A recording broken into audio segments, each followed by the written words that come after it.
She did refuse to train, but we spoke to, or certainly I spoke to, a couple of people from the George Bowie yard, and they were saying that she occasionally at home does that, and their response to the word that they use, and Simon would know the word better than most people, certainly stateside, is jibbing.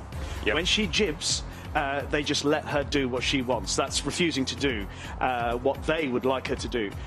She seems nice and settled now, having just played up a few moments ago in the gate.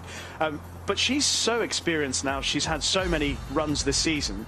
I don't think it matters too much. It's very important to keep her cool and keep her in a rhythm. That's the most important thing leading up to the race. Yeah, it's one thing if this was a young horse, but she's so exposed on a form. We know what she can do, and it's not like she's not getting any exercise. Popping her out of the gate here, she's going to get a little bit of exercise, so I wouldn't be too worried about it. That's Soprano, who was just to her left, who's now moved out in front of her.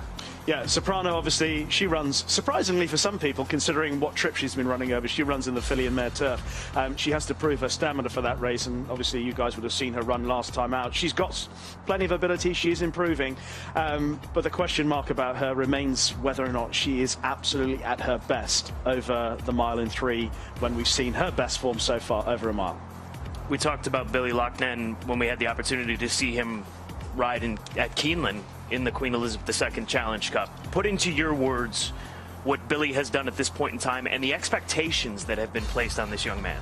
Well, everyone knows in the sport of horse racing that every so often a young jockey comes along with a huge reputation that people recognise from an early age. I had the pleasure of sitting with Billy's dad, Mark, at Kempton Racecourse on a very cold winter's evening a couple of seasons ago, and he pointed out to me, he said, this kid is going to the very top. And I said, I've heard that 1,000 times, right, Mark. Why is he any different? He said he is the most mature teenager. And I said, I know he's my kid, but he is the most mature teenager that one can think of. By the age of 16, 17, he had already employed or taken the services of a nutritionist, a dietitian, a personal physical coach, because he wanted everything in place to be a success. And his success has been rapid. He's got all the attributes, but most importantly, he's got the attitude that could take him to the top. And very often, that's the difference between success and failure.